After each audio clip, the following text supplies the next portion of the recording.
তেজপুৰত ব্যাপক চাঞ্চল্য গাঁত খান্দি উদ্ধাৰ কৰে এজন লোকৰ মৃতদেহ এই ঘটনাই সমগ্ৰ তেজপুৰ অঞ্চলকে ব্যাপক প্ৰতিক্ৰিয়াৰ সৃষ্টি কৰিছে উল্লেখযোগ্য যে তেজপুৰ সদৰ লালমাটি আৰক্ষী চকীৰ অন্তৰ্গত বাম পৰ্বতীয়াৰ শইকীয়া সুবুৰী দুলদুল শইকীয়াৰ ঘৰত বনকৰ্মী হিচাপে কালি নামৰ ব্যক্তিজনৰ মৃতদেহ দুলদুল শইকীয়াৰ ঘৰৰ বাৰীত গোপনে পুতি থোৱা অৱস্থাত আছিল দণ্ডাধীশ কৰোণা বৰকটকীৰ উপস্থিতিত আৰক্ষীয়ে উদ্ধাৰ কৰিবলৈ সক্ষম হয় স্থানীয় লোকৰ মন্তব্য অনুসৰি নিতৌ দুলদুলে অমানসিক অত্যাচাৰৰ অভিযোগৰ লগতে কালি নামৰ ব্যক্তিজন সোমবাৰে ৰাতিৰে পৰা সন্ধানহীন হৈ আছিল যদিও সোমবাৰে দুলদুলৰ অত্যাচাৰত মৃত্যু হোৱা আশংকা কৰিছে আৰক্ষীয়ে ব্যক্তিজনক মৰণোত্তৰ পৰীক্ষাৰ বাবে তেজপুৰ কনকলতা অসামৰিক চিকিৎসালয়লৈ প্ৰেৰণ কৰে ইফালে দুলদুল শইকীয়াক যোৱা নিশা তেজপুৰ সদৰ আৰক্ষীয়ে আটক কৰিবলৈ সক্ষম হয় তেজপুৰৰ পৰা বিশ্বজিৎ কলিতাৰ report Assam north east news live থাকা পিছতো মই মানুহটোক বহুত দিন চালো এনেকুৱাই মাৰে নহয় যদি মই কওঁ কিয় মাৰিছে কয় তোৰ মতা নেকি এনেকুৱা কয় একদম দাউ দি ঘপিয়াই দিয়ে লাঠি মাৰে ছোৱালীয়ে কি জ্বলা কয়লা পেলাই দিয়ে লেটিঙত বুঢ়ীও মাৰে অভিষেকে গৈ পেলাই পুকৰত খোচা মাৰি দিয়ে এদিন কি কৰিছে কিবা গোটা চোটা খাইছে নেকি নাজানো বাৰু পিছফালে গৈ পেলাই একদম কি বাঁহৰ একদম একদম পুকৰত সোমাই তেজ ওলাই দিয়ে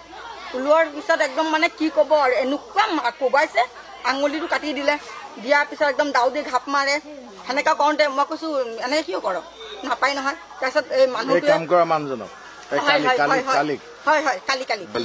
যিজন মানুহ মানে কাম কৰা মানুহজন তাৰপিছত ঠেলি ঠেলি আনে আৰু বাৰী দি একে ফুলা ভৰিটোতে খুব কোবাই মই নিজে দেখিছো এই মালিকে কোবাই মই তেখেতৰ নামো নাজানো ভালকে চিনিও নাপাওঁ তাৰপিছত মাৰি মাৰি আনে মই সেইখিনি দেখিছো তাৰ ভৰিবিলাক ফুলি আছে খুব কোবাই মানুহটোক আৰু এনেকে মানে টিকাবিলাকত খুব খুচে খুচি খুচি খুচি খুচি ঠেলি ঠেলি মানুহটোক আনে তাৰপৰা হেৰি এনেকে মানে যেনেকে মানে দাগিব দিয়ে মানুহটো যাবই নোৱাৰে এজন মানুহ যে নিজে মৰিব এইটো কথা নহয় তেওঁক মাৰি পেলোৱা হৈছে সন্দেহ আৰক্ষীয়ে যুৱক কালিৰ মৃতদেহ মৰণোত্তৰ পৰীক্ষাৰ কাৰণে তেজপুৰ কনকলতা অসামৰিক চিকিৎসালয়লৈ প্ৰেৰণ কৰিছে আমি এইমাত্ৰ বডিটো ৰিকভাৰ কৰিলোঁ তাতকৈ বেছি আমি কৰিব নোৱাৰোঁ ইনভেষ্টিগেশ্যনটো চলি আছে ইনকুৱাৰীৰ পিছত চবে গম পাব মতা মানুহ কৰি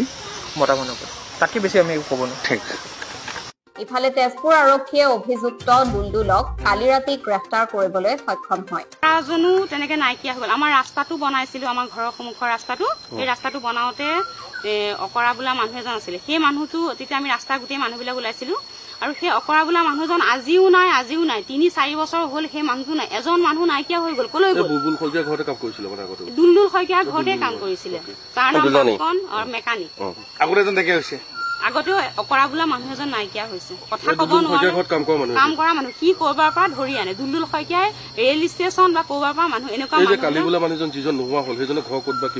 নাই নাজানো ইয়াতে কাম কৰি আছে দুলদুল শইকীয়া পুৰহি কালি সন্ধিয়া সময়ত সদৰ থানাৰ পুলিচ আহি লৈ গৈছেহি আটক কৰি লৈ গৈছে মই দেখি আছো মই সন্মুখত দেখি আছো আমাৰ ঘৰটো সন্মুখতে লৈ গুচি গৈছে পুলিচ আহি লৈ গুচি গৈছে গাড়ী উঠাই পেলাই